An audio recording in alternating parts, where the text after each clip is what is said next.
Hello जी, राम राम सारन है। कैसे हो? आई होप आप सब लोग अच्छे होंगे। और ये एक मैंने बनाया बहुत ही सुंदर सा, आप लोग कमेंट करके जरूर बताना कि आपको कैसा लगा।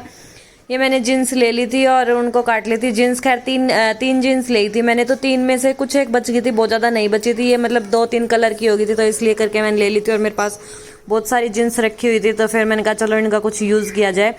तो इनको ऐसे इक्वल करके काट ली थी। और इस इक्वल करने के बाद इसके ऊपर रख रख के काट लेना, क्योंकि इसकी कटाई अलग अलग होती है। एक टांग में से मतलब 3 से 4 तो निकल ही जाएंगे। फिर इनको इस तरह से उल्टी फोल्ड करके और इसमें ना सिलाई लगा लेना। इसमें थोड़ा सा मार्जिन रखना, बहुत ज़्यादा मार्जिन मत रखना, क्योंकि मोटा है तो उस करके इसको फिर सीधा करने में बहुत दिक्कत आती है। और खैर मुझे तो इसमें दिक्कत बहुत ज़्यादा आई थी, मेरे से तो सीधी हुई नहीं। आखिर में मैंने मेरी मम्मी को दे दी थी। मैंने कहा मम्मी ये लो, मैं आपके पास पहुंचा देती हूँ और आप मुझे सीधी करके दे देना। फिर मैं पहुंच गई थी मायके। तो फिर मायके जाने के बाद ये मैंने मम्मी को लगा दिया था। ये एक ना कार्डबोर्ड काट लिया था, जितनी भी मतलब हमें चाहिए उतना कार्डबोर्ड काट लो, ताकि सारी इक्वल रह जाए। नहीं तो फिर हमें ना इक्वल नहीं आ पाती। अगर हम एक से मेजर करते हैं तो वो शायद थोड़ी बड़ी हो जाती है, उससे दूसरी थोड़ी और बड़ी हो जाती है। फिर ये हमने ले लिया था एक फ्यूजिंग पेपर, जिसमें इसमें अच्छे से पेस्टिंग हो जाती है। तो मैंने इसमें 40 लंबाई ली थी और 20 इसमें चौड़ाई ली थी। तो आप अपने फ्रिज के हिसाब से मेजर कर सकते हो कि आपको कितना नीचे तक लटकाना है और कितना। मेरा आप लोगों ने देख ही लिया है कि वो कितना है, तो मेरे हिसाब से तो 40 और 20 एकदम परफेक्ट आया था। तो मैंने इसको कट कर लिया था। और फिर जो वो छोटे छोटे टुकड़े मैंने काटे थे, तो उन सबको मैंने अच्छे से प्रेस कर लिया था। बिना प्रेस करे तो उनमें सब में सलवट थी और ये एग्जैक्ट इक्वल भी नहीं हो रहे थे। कि अगर आप लोग पहले कपड़े को प्रेस करके करना चाहो तो पहले कपड़े को प्रेस करके ही काट लेना, क्योंकि मुझे इनमें दोबारा से फिनिशिंग देनी पड़ी थी, अच्छे से फिनिशिंग नहीं आई थी। अगर पहले से प्रेस करके किए होते तो सही रहता। और ये फिर मैंने सारे जचा लिए थे ऊपर नीचे, ताकि मुझे दिखाई देते रहे। इनमें से कोई भी ये ना हो कि भाई हाँ कोई रह गया या कुछ है। तो इस तरीके से मैंने सारे जचा लिए थे। और फिर इसको जचाने के लिए भाई फिर हमने लगा लिया था जुगाड़ के, हमने कौन कौन से लगाए और कैसे लगाए। तो फिर उसमें मैं लगा रही थी कि कौन सा कलर कंट्रास्ट, उसमें से ना सारे जो रखे हुए हैं उस हिसाब से सारे कंट्रास्ट। और फिर आ गई थी मेरी मम्मी, क्योंकि मेरी मम्मी जब तक कुछ नहीं करती तो वो शायद होता नहीं है, तो इसीलिए। तो फिर ये हमने सारे के सारे ये मतलब एक सीक्वेंस लगा लिया था अच्छे से, जो हमें जितना समझ में आया। आप लोगों को अगर समझ में कुछ और तरीके से आता है तो आप लोग वो भी कर सकते।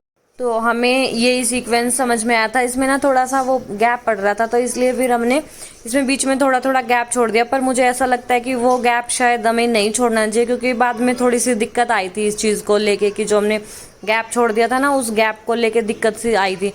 तो इसको ना फिर हम अच्छे से प्रेस कर लेंगे सारा बिल्कुल अच्छे से, ताकि ये इसमें सेट हो जाए। और जब हम इसको लगाएं तो फिर इसमें कोई दिक्कत ना आए। और अगर आप लोग चैनल पे नए हैं तो चैनल को सब्सक्राइब करें, लाइक करें, शेयर करें, कमेंट करें। इसी से मुझे पता चलता है कि आप लोगों को कैसा पसंद आया।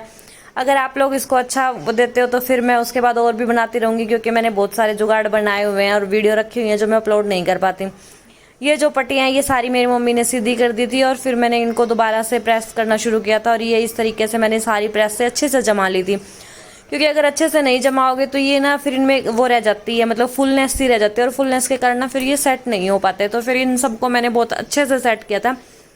बहुत अच्छे वाली मेहनत लगी थी। खैर ऐसा नहीं है कि ये, क्योंकि 1-2 बार पहले प्रेस कर चुके थे, पर जब यूज़ की तो उस टाइम पे से फिर से करनी पड़ी थी। तो इसमें आप 6 या 7 जितनी भी पट्टी लगाना चाहो, आप जितने इंच की पॉकेट करना चाहो उतनी आप कर सकते हो। तो ये मैंने अपनी इसमें 6-7 पट्टी सेट कर ली थी। तो कोई चौड़ी थी कोई बीड़ी थी, तो उस करके मुझे थोड़ी सी लेंथ ज़्यादा लग रही थी, तो फिर मैंने कम कर ली।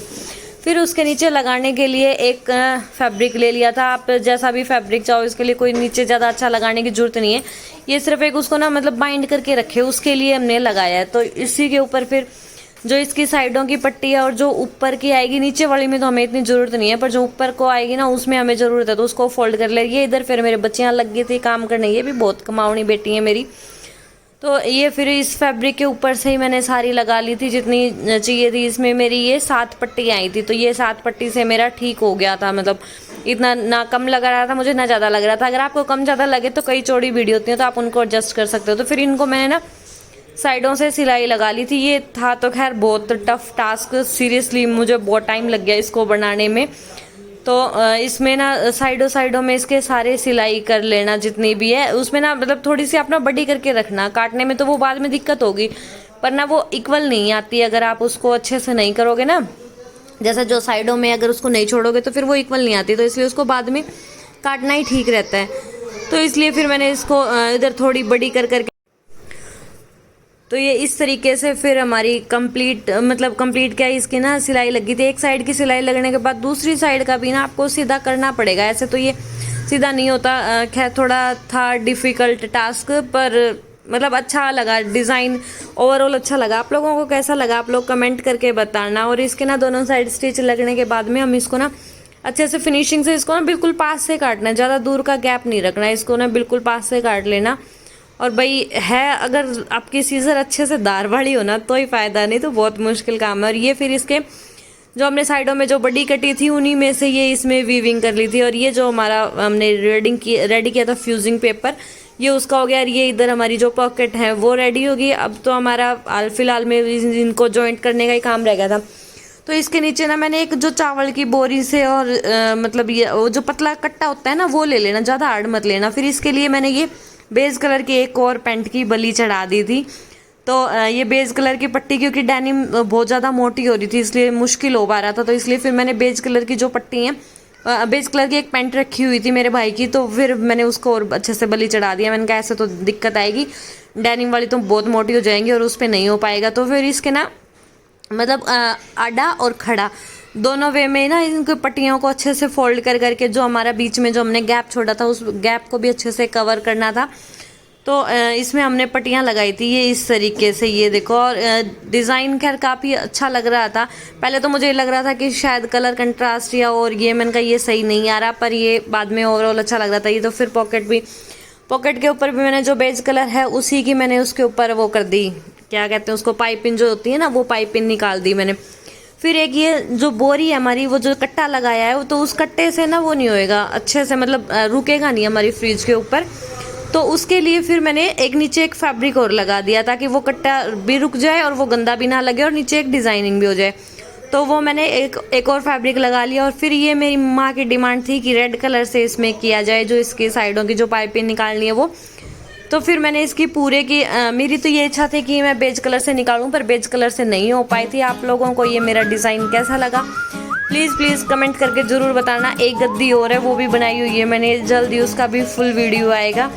आप लोगों के लाइक और शेयर से मुझे बहुत मोटिवेशन मिलता है। प्लीज़ आप लोग लाइक करें, शेयर करें और मुझे बताएं कि मुझे कैसा लगा ये कैसा नहीं। 2-3-4 दिन की मेहनत है ये मेरी। फिर मिलेंगे नेक्स्ट व्लॉग में, तब तक के लिए बाय बाय।